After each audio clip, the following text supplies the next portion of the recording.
Pastor David Poyong Cho. A mentalidade da carne é morte, mas a mentalidade do espírito é vida e paz. Romanos 8:6. A mentalidade pode ser dividida em duas partes: o pensamento da carne e o pensamento do espírito. A Bíblia ressalta quanto é importante viver segundo o pensamento do espírito e não no pensamento da carne. Em Romanos, no capítulo 8, diz: quem vive segundo a carne tem a mente voltada para o que a carne deseja. Mas quem vive de acordo com o Espírito tem a mente voltada para o que o Espírito deseja. A mentalidade da carne é morte, mas a mentalidade do Espírito é vida e paz. A mentalidade da carne é inimiga de Deus, porque não se submete à lei de Deus, nem pode fazê-lo. O ensino bíblico de que a morte e a vida estão em poder do pensamento é muito forte. A mentalidade influencia a nossa atitude. Aquele que pensa que é possível alcançar o sucesso terá maiores possibilidades de alcançá-lo, em comparação com aquele que não pensa assim. Se pensarmos que algo não é possível, a mobilidade de nossa atitude também será reduzida. Mas se pensarmos que algo é possível, nossa atitude será revestida de uma energia ativa e de caráter acelerado. A psicologia humana não se desenvolve de forma gradual, mas de maneira drástica quando ultrapassamos nossas próprias limitações. Houve um tempo em que se acreditava que era impossível percorrer uma milha em 4 minutos.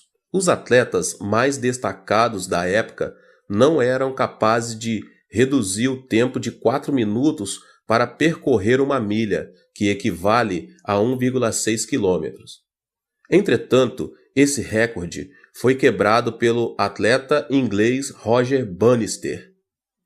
Conta-se que Roger experimentou diversas formas e estratégias para quebrar o recorde mundial, e nunca deixou de pensar que era possível conseguir algo melhor, procurando modificar sua maneira de correr durante vários meses. Em 1954, Roger foi o primeiro atleta que rompeu a barreira dos 4 minutos. A partir daí, as corridas de média distância deram início a um novo período de desenvolvimento. Entretanto, os demais atletas não tentaram mudar este estilo de correr. O que Bannister fez foi mudar a mentalidade de não é possível para sim, é possível. Essa mentalidade é que produz uma mentalidade de atitude. Acreditar que é possível conseguir algo abre uma nova possibilidade para uma atitude diferente. A mentalidade influencia o nosso corpo. Ao imaginar uma cena que vimos num filme ou lemos um livro, jornal ou revista, ocorre uma reação física em nosso corpo. Por exemplo, uma imagem cômica nos faz sentir mais leves e ativos.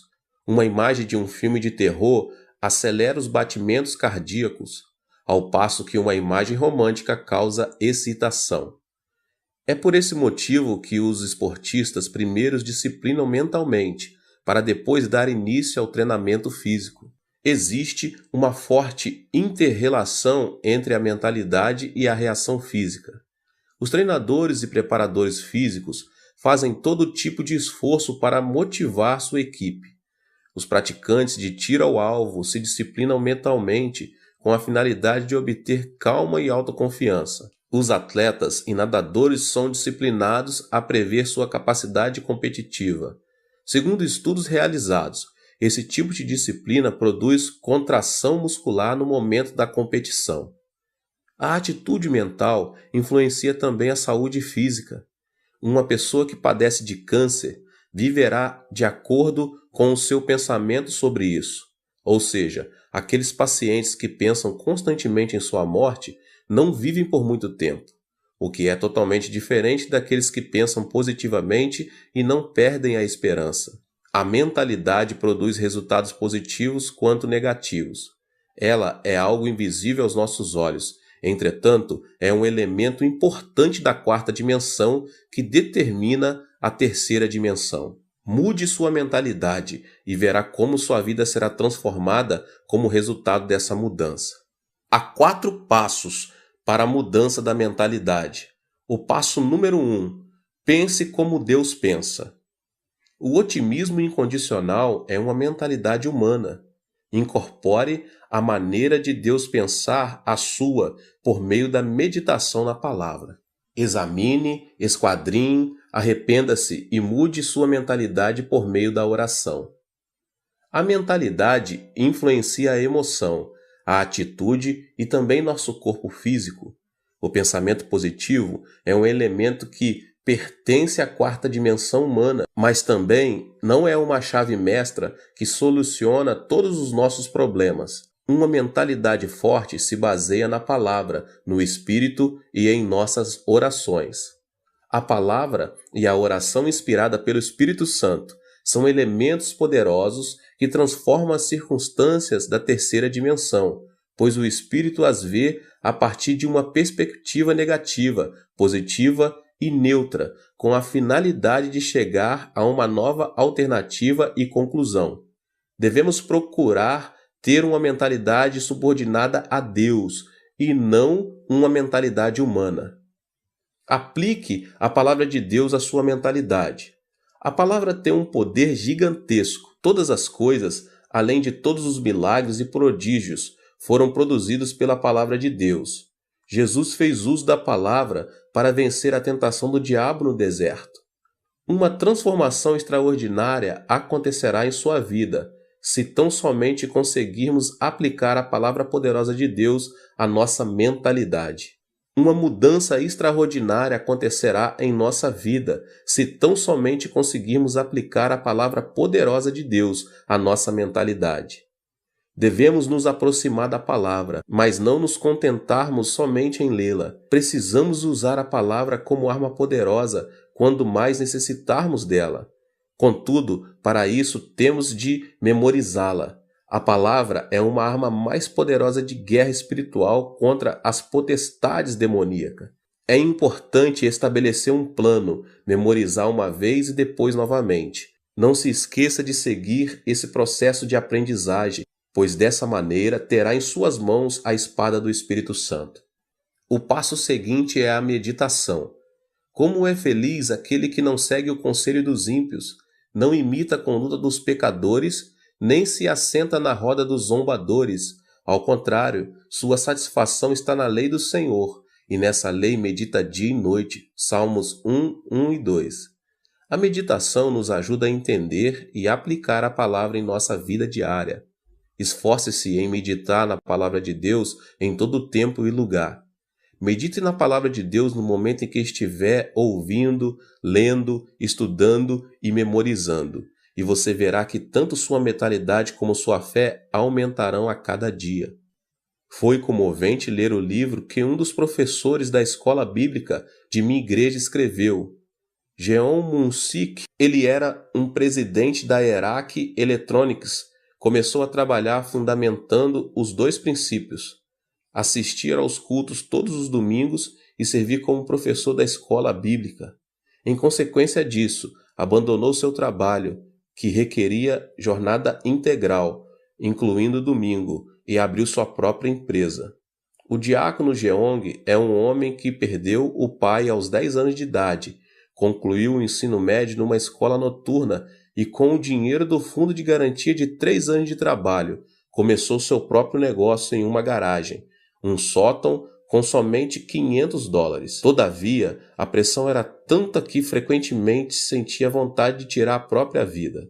Mesmo em momentos de muita depressão, ouvia uma voz que dizia: que ninguém engane você com mentira e vaidade.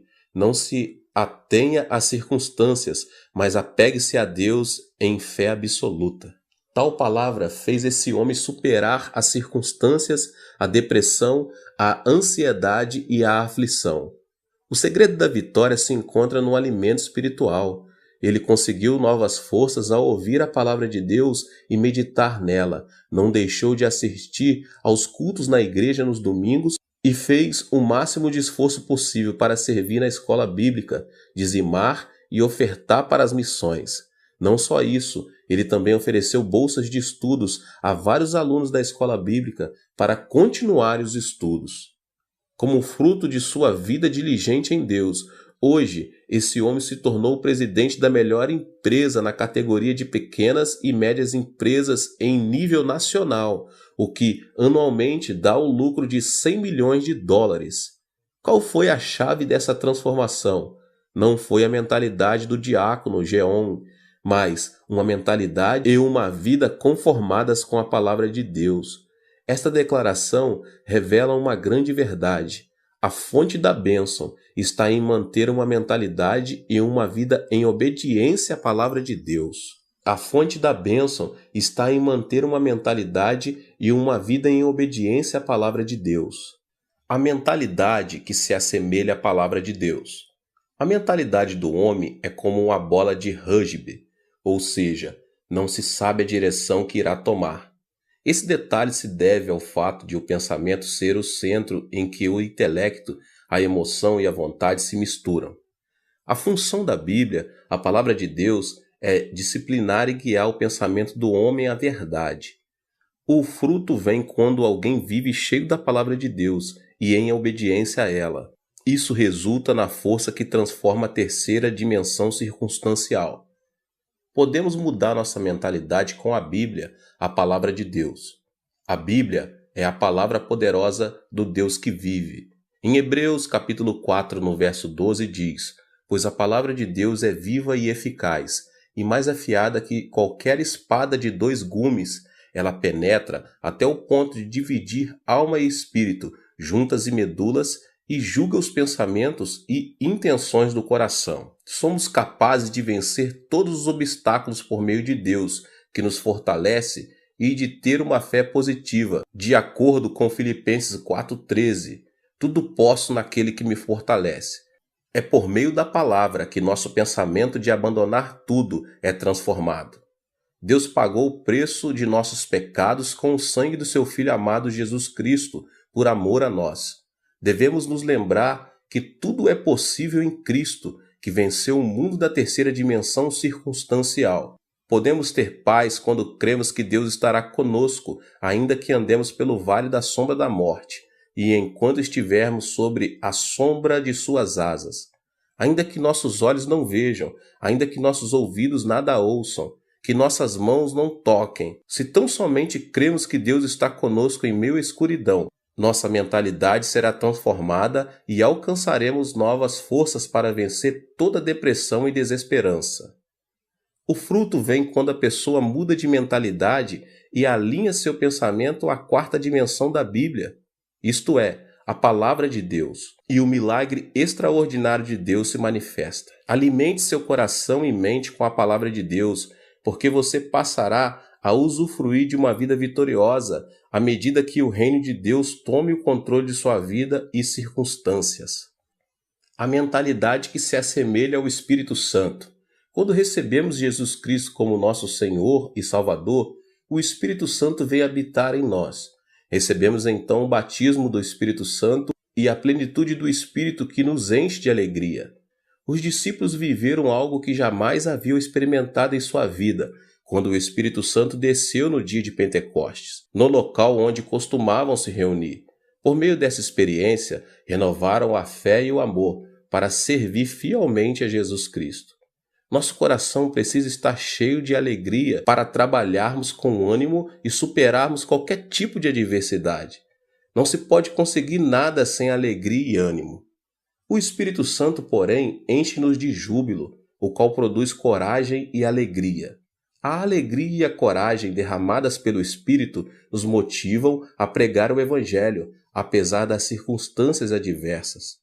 Pedro, por 3 vezes havia negado o Mestre. Converteu-se em um líder logo depois de ter recebido o Espírito Santo e ganhou 3.000 almas num só dia.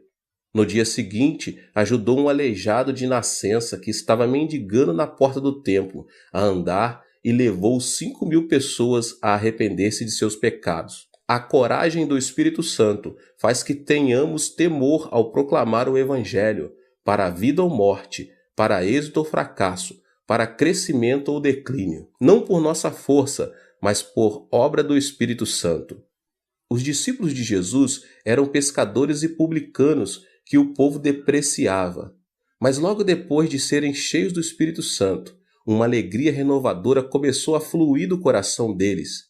A mentalidade de fracasso passou a ser uma mentalidade de ousadia, coragem e fidelidade, e isso os impeliu a pregar o Evangelho em Jerusalém, Judéia, Samaria, Roma e até os confins da terra. A plenitude do Espírito Santo faz que nossa mentalidade se assemelhe ao Espírito Santo e que nossa fé seja positiva, criativa, estimulante a pregar. Estou há 47 anos no ministério e nunca pensei que seria capaz de alcançar um ministério bem-sucedido. Sempre pensei que a igreja iria crescer, que multidões viriam e os milagres se manifestariam. Cada vez que um pensamento negativo e frustrante atravessava na minha mente, eu os repreendia. Confessava que Deus trabalha todas as coisas para o bem e mudava a minha forma de pensar. Esse pensamento da quarta dimensão foi transmitido em forma de mensagem à terceira dimensão, o que produziu uma mudança de mentalidade e autoconfiança para continuar minha trajetória no ministério. Esse é o segredo pelo qual obtive em meu ministério tudo o que Deus projetava em meu coração. Tudo o que pensei em fé se manifestou em minha terceira dimensão. Em 1960, durante a ditadura militar do comandante Park Geun-hye, começou um movimento de progresso econômico em meu país. Era uma época em que a população começava a se concentrar na cidade de Seul e a grande maioria se estabelecia nos povoados pobres, na própria cidade de Seul. Nossa igreja declarou essa área a Rua dos Céus, endereço número 1, porque sabíamos que Deus nos sustentaria nos momentos mais críticos.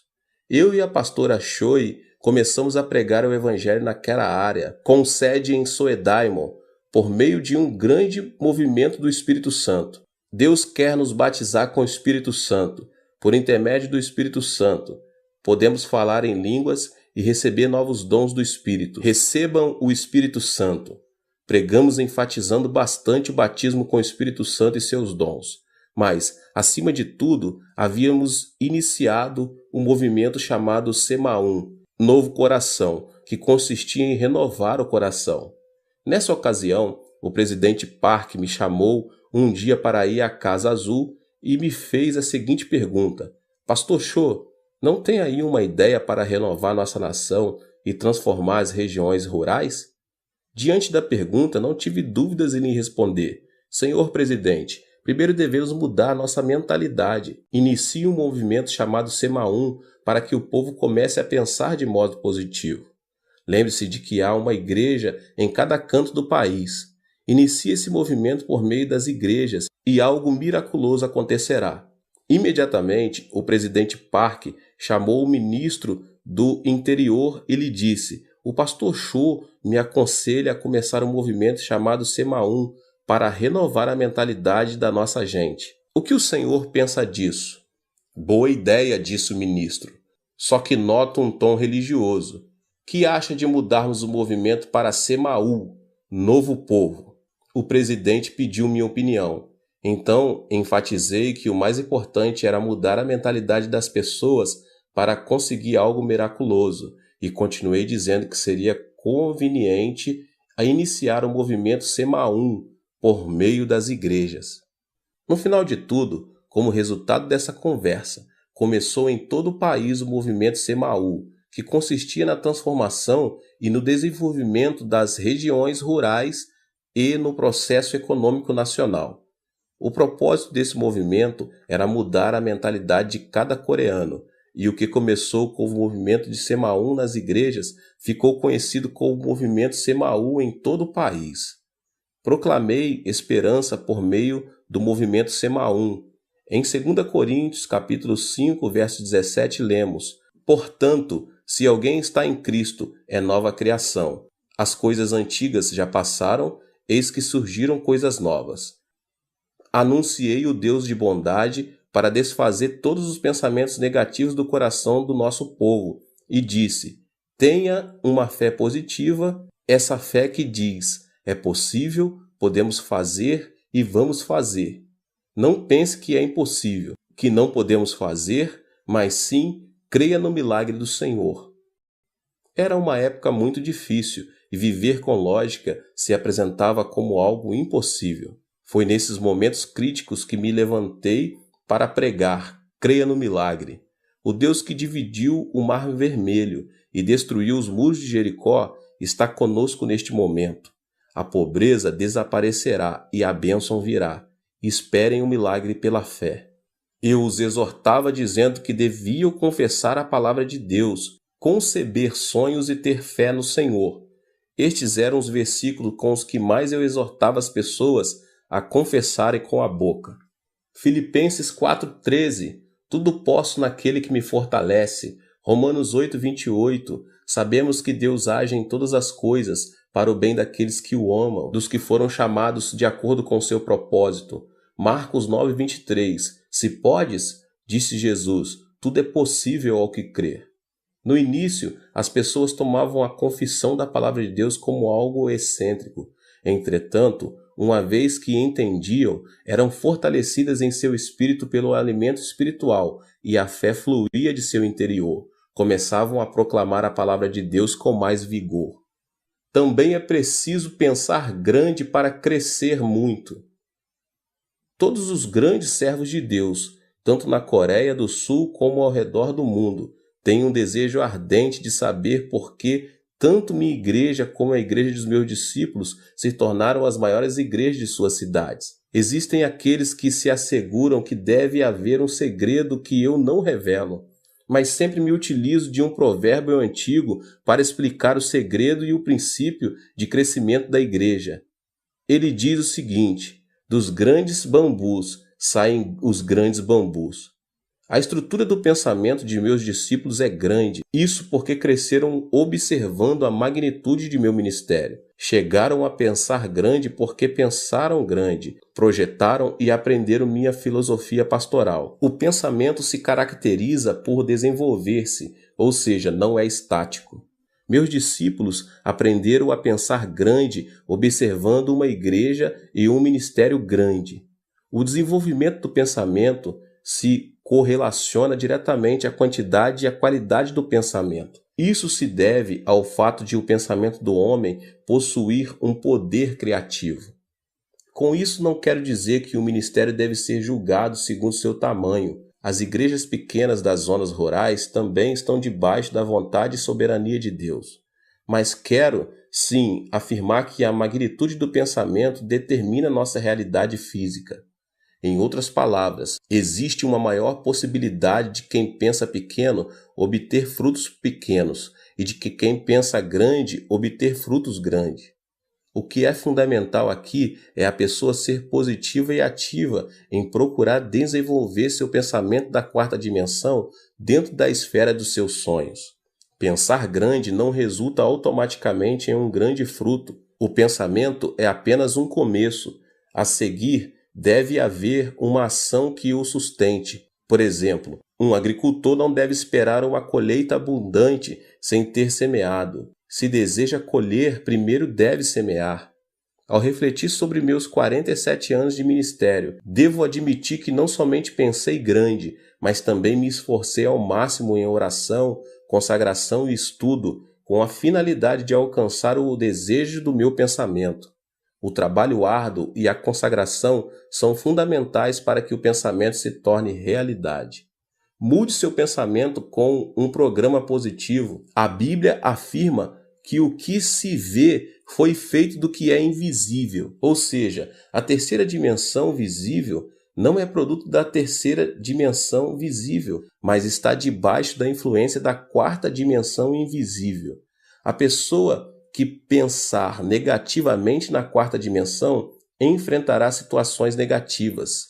Em contrapartida, a pessoa que pensar positivamente irá deparar com boas obras, segundo o seu pensamento. Nosso corpo é uma habitação onde está o computador da quarta dimensão. Um dos elementos que programam esse computador é o pensamento. A mentalidade produz ondas do mundo da quarta dimensão que influenciam a terceira e acabam imprimindo resultado em nossa vida. O que obtemos impresso é consequência do programa que instalamos.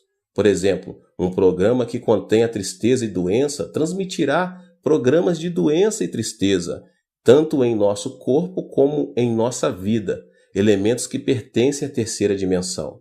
O pensamento de depressão, de ira, faz funcionar automaticamente um programa que produz estresse e enfermidades. Por outro lado, a pessoa que instala o programa de sua mentalidade com pensamentos positivos irá deparar com circunstâncias positivas na terceira dimensão. Pensar que sou saudável, feliz e que me sinto bem influencia a terceira dimensão e produz satisfação, vitalidade e energia.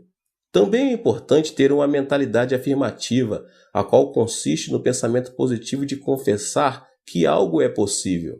Não devemos permitir que nossos lábios confessem: não é possível, não posso, não sirvo, sou um fracasso. Uma pessoa ativa sempre diz: é possível, tudo é possível ao que crer. A pessoa que tem uma mentalidade ativa se caracteriza por sua convicção. Não pense que fracassará, mas pense que é possível, que você pode e vai fazer. Estabeleça metas e comece a trabalhar. Não deixe de pensar no sucesso e leve em consideração que, ainda que o justo caia 7 vezes, tornará a erguer-se. Provérbios 20. Por causa da queda de Adão, o pensamento do homem está repleto de elementos negativos. Se não quebrarmos a ira, a desesperança e a frustração, elas continuarão crescendo incontrolavelmente. O pensamento do ser humano é composto por elementos negativos por causa da sua própria natureza decaída. Por isso, um pensamento negativo atrai outro pensamento negativo em uma reação em cadeia. A constituição do pensamento humano contém elementos negativos e destrutivos, os quais são o ódio, a ira, o terror, a ansiedade, a tristeza, a frustração, o pecado e as marés do mundanismo. Para ter uma vida vitoriosa, devemos, em primeiro lugar, mudar a constituição da nossa mentalidade. Ela depende da influência externa. A constituição de uma mentalidade é de caráter obediente quanto à sua relação com fatores externos de influência. Devemos fazer que nossa mentalidade seja influenciada por circunstâncias positivas, criativas e produtivas. Também devemos quebrar todos os elementos que destroem nosso pensamento da quarta dimensão, tais como a ira, o medo, as circunstâncias negativas e outras coisas mais. Eu quero ministrar sobre esses 3 elementos hoje. O primeiro elemento que destrói o pensamento é a ira. Então, em primeiro lugar, quebre a ira. A ira do coração produz um programa negativo. Uma ira produz outra ira, e assim sucessivamente. Provérbios, capítulo 15, verso 18 diz: o homem irritável provoca dissensão, mas quem é paciente acalma a discussão. A ira não leva em conta a justiça de Deus. A ira produz uma emoção destrutiva e extremista, o que nos impede de tomar decisões acertadas. A derrota de Hitler na Segunda Guerra Mundial se deve à ira. O ditador alemão se sobressaía por sua destacada inteligência, capacidade de observação, julgamento e a liderança em comum. Mas, por causa do seu caráter irascível, seus subordinados não se animavam a lhe dar informações que o irritassem. Quando estava em plena batalha contra os ingleses e os franceses, tirou a arma principal da zona norte de combate e a colocou na antiga União Soviética, o que se revelou uma decisão infeliz e lhe custou a derrota. Quando o exército aliado iniciou a invasão na Normândia, seu ajudante de campo, sabendo que simplesmente alterando a direção das forças armadas que se dirigiam para a União Soviética poderia evitar a catástrofe, ele teve medo de despertar Hitler, que dormia. Enquanto isso, o exército aliado desembarcou na Normândia e conquistou o território rival, o que causou a derrota da Alemanha. Resumidamente, a ira de Hitler levou o Império Alemão à destruição. O segundo elemento que destrói o pensamento é a desesperança. É preciso vencer o medo. Devemos vencer o temor que gera a ansiedade, o medo, a tristeza e a frustração do coração, visto que essas emoções reduzem a esperança e a vitalidade e nos fazem cair num poço de depressão. Em 1 João 4,18 diz: "No amor não há medo. Ao contrário, o perfeito amor expulsa o medo, porque o medo supõe castigo. Aquele que tem medo não está aperfeiçoado no amor. O medo supõe castigo." Isso quer dizer que, se tememos o câncer, teremos o câncer como castigo. Se tememos a pobreza, seremos castigados com pobreza. Se tememos a guerra, receberemos guerra como punição. O medo da tristeza tira a esperança do coração. A tristeza é como uma chuva que molha e inunda o coração. De modo que, se uma pessoa guarda a tristeza em seu coração, sua vida se tornará negativa e a pessoa ficará exposta à desesperança. A tristeza é inevitável nesta vida. Muita gente sorri externamente, mas uma chuva de tristeza inunda seu interior. A tristeza é um elemento que faz a constituição de nossa mentalidade ser negativa. O medo da frustração também tira o desejo de viver. O único caminho para superar a ansiedade e a frustração em meio à aflição é ter esperança em Deus, somente em Deus. O terceiro elemento que destrói o pensamento é a frustração. É preciso superar as circunstâncias negativas. Todos nós nascemos em um mundo negativo. Vivemos em um mundo onde a maldição sobeja e alcança nosso ser, uma vez que pecamos contra Deus e fomos destituídos do jardim do Éden. Crescemos em um ambiente em que se proclama que é impossível, que não podemos e que viver significa sofrer. Os telejornais informam notícias negativas, dentre as quais a corrupção política, a evasão fiscal, os escândalos financeiros por parte das empresas e outras coisas mais. As telenovelas tratam sobre o romance imoral e a devastação da família. Estamos tão contaminados que chegamos a nos sentir entediados se vemos programas que edificam. Dessa forma, nascemos em um ambiente negativo, vivemos em um ambiente negativo e o diabo não para de nos influenciar com pensamentos negativos. O problema é que uma mentalidade negativa não serve como fundamento para uma vida bem-sucedida. A mentalidade é um vaso que Deus usa. Não podemos esperar que Deus trabalhe se pensamos negativamente. Cada vez que prego, como agora, procuro transformar a quarta dimensão de cada membro, principalmente por meio de uma renovação da mente. Necessitamos curar a mentalidade da quarta dimensão das pessoas para que deem frutos positivos. Uma mentalidade que necessita de cura não pode ver a vida de maneira positiva e criativa. O barco da vida está destinado ao naufrágio, a menos que a pessoa se deixe se ater à sua própria impotência e à desesperança das circunstâncias. Não existe uma pessoa no mundo que não seja capaz. O problema está em a pessoa supervalorizar sua limitação, com pensamentos negativos e cair, dessa forma, em um abismo de depressão. Mas aquele que supera as circunstâncias e pensa positiva, ativa, criativa e produtivamente, comerá o fruto de seu pensamento. Existe uma marcante diferença entre a situação visível e a realidade. As muralhas da cidade são enormes, seus habitantes parecem gigantes e parecemos gafanhotos comparados a eles. Além disso, a terra parece ser um deserto. A situação visível, porém, pode ser muito distinta da realidade. Por exemplo, à primeira vista, a terra parece ser plana, mesmo quando observada de um monte alto. Por essa razão, os homens da antiguidade diziam que não era aconselhável distanciar-se demais de seu território, e quando viajavam de barco, que não deviam se afastar muito da costa. Isso porque preconcebiam que na beira do plano havia um abismo. Todavia, a realidade é totalmente distinta. Atualmente, todos sabemos que a Terra é redonda. Sendo assim, a situação visível nem sempre coincide com a realidade. A Terra parece permanecer estática.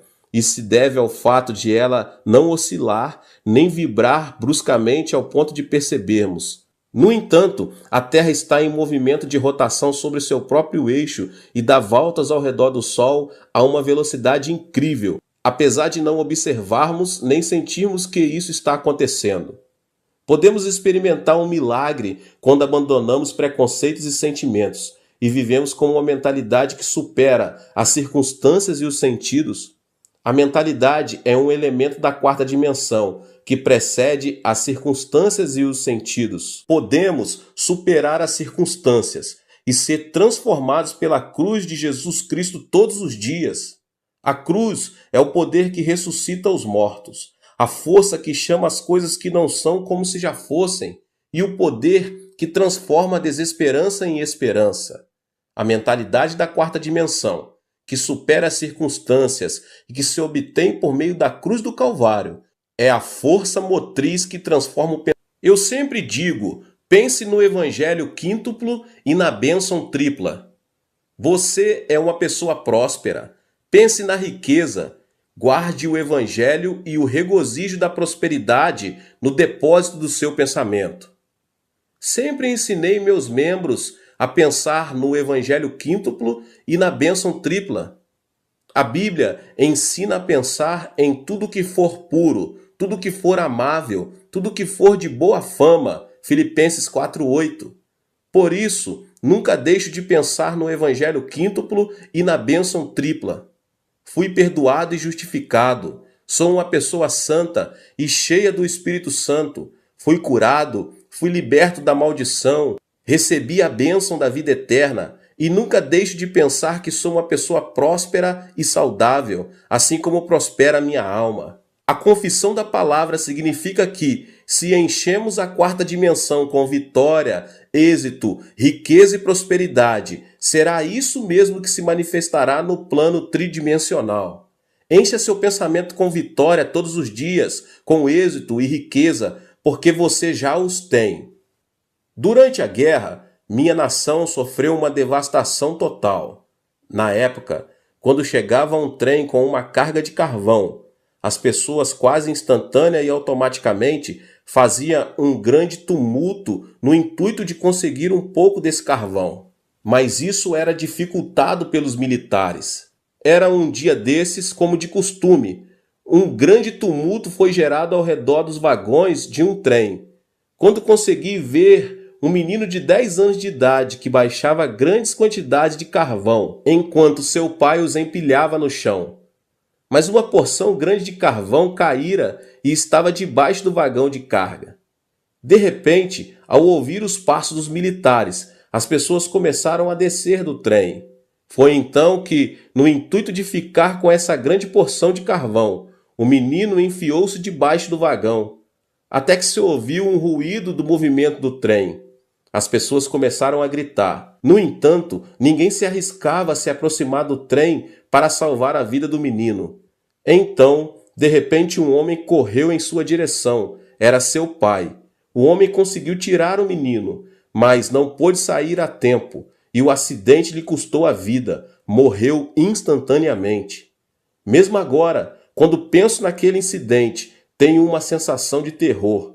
O pai do menino, sabendo que morreria em questão de segundos, logo depois de tirar o filho, fez sinal com a mão para que ele se afastasse o mais distante possível. O trem arrancou e o pai do menino morreu. Pensei, por que esse homem salvou a vida do menino, sabendo que poderia vir a morrer? Ele não poderia continuar vivendo e ter outros filhos? Porque deu a vida por seu filho. Eu era apenas um aluno da escola secundária e não conseguia entender o que os pais sentem por seus filhos. Mas hoje que sou pai de 3 filhos, posso entender o porquê. Não existe uma teoria ou lógica que explique o amor de um pai. O amor é mais forte que a morte e impulsiona a pessoa a dar a vida por seu filho. Aquele homem sacrificou a vida por amor a seu filho, mesmo tendo a possibilidade de manter-se indiferente e assim salvar-se. O mesmo acontece com Deus. Deus, por amor a nós, quis nos salvar, mesmo pagando um preço muito alto. Por isso enviou seu Filho amado Jesus Cristo. Foi Deus mesmo quem encarnou e morreu na cruz. Podemos ser corajosos ao compreender o amor de Deus, e esse Deus está conosco. É isso que representa a transformação da mente na esfera da quarta dimensão. Ou seja, existe um fundamento sólido sobre o qual podemos afirmar que nada é impossível para Deus, e experimentaremos vitórias e milagres ao dar passos de fé e dissermos: tudo é possível. Meus irmãos, a ressurreição de Cristo é o fundamento da nossa riqueza. Qual é o argumento de nossa riqueza, baseados no qual podemos confessar que somos prósperos? O fundamento é a morte e a ressurreição de Cristo. O amor de Deus foi revelado por meio da cruz, pois a cruz revela o coração de Deus, que nos amou de tal modo que deu o seu Filho Jesus Cristo por nós. Toda frustração e desesperança são lançadas fora, se tão somente abraçarmos a cruz. A cruz desfaz a morte e o Hades, faz resplandecer sobre nós a glória da ressurreição. A esperança e a riqueza da morte e ressurreição da cruz transformam a água amarga da frustração e da desesperança em água doce. Romanos 8, do 35 ao 39 diz: quem nos separará do amor de Cristo? Será tribulação ou angústia, ou perseguição, ou fome, ou nudez, ou perigo, ou espada? Como está escrito: por amor de ti enfrentamos a morte todos os dias, somos considerados como ovelhas destinadas ao matadouro. Mas em todas estas coisas somos mais que vencedores por meio daquele que nos amou, pois estou convencido de que nem a morte, nem os anjos, nem demônios, nem o presente, nem o futuro, nem quaisquer poderes, nem altura, nem profundidade, nem qualquer outra coisa na criação será capaz de nos separar do amor de Deus que está em Cristo Jesus, nosso Senhor. Da mesma forma, o poder e a glória da ressurreição de Cristo Jesus transformam a água amarga da desesperança em água doce. Mostrarei agora a você o primeiro elemento da quarta dimensão. Nossa vida depende de nossa mentalidade, meus irmãos, se pensarmos na carne ou no espírito. Para colher fruto santo, devemos primeiro ser guiados e subjugados pelo Espírito Santo. Esse é o segredo da vitória. O Espírito é quem nos dá vida e paz. Nossos desejos são realizados à medida que aprendemos a pensar juntamente com o Espírito Santo. Lembre-se de que o pensamento é um fator de influência. Devemos estabelecer uma comunhão íntima com o Espírito Santo, reconhecer que Ele é Senhor, para que nossa mentalidade esteja sob sua influência. Em segundo lugar, temos de expressar nosso pensamento em forma de oração, que é o sistema respiratório espiritual e o canal de comunicação com Deus. A oração, meus irmãos, é um elemento poderoso que atrai o pensamento da quarta dimensão à própria realidade. Tudo o que pedirmos a Deus em oração, confiando a Deus nossas petições, resultará em uma resposta, porque Deus é soberano. A oração, meus irmãos, é uma ação da terceira dimensão, mas por sua vez é uma realidade que move a quarta dimensão. Deus dotou o homem com o privilégio de comunicar-se com ele, e isso se dá por intermédio da oração. A oração que coincide com a vontade e o pensamento de Deus é o poder que move o coração de Deus. Em terceiro lugar, devemos colocar nossa mentalidade à palavra de Deus, a Bíblia. A mentalidade do homem é como uma bola de rugby que se distingue por sua imprevisível direção. A mentalidade é constituída por intelecto, emoção e vontade. Dessa forma, a única maneira de manter nossa mentalidade no caminho certo é por meio da Bíblia, da Palavra de Deus, a meditação na Palavra de Deus. As circunstâncias da terceira dimensão mudam quando nossa mentalidade fica sujeita e obedece à Palavra de Deus. De maneira que é nosso dever, meus irmãos e irmãs, de transformar nosso modo de pensar. Nossa vida, se for cheia de pensamentos de Deus, será constituída por dias de grandes alegrias e esperança, como aquele sol que nunca deixa de resplandecer. Aleluia, glória a Deus. Que Deus abençoe a sua vida mais uma vez. Que palavra maravilhosa, né? Aproveita para se inscrever aqui no canal. Ative também o sininho das notificações para você não perder nenhum vídeo. Glória a Deus. Deixe também o seu like aqui, tá bom? E não esqueça de compartilhar com as pessoas que você mais ama. Compartilhe nas suas redes sociais. Vamos alcançar um número maior de pessoas para que eles sejam abençoados também. Nos vemos nos próximos vídeos, tá bom?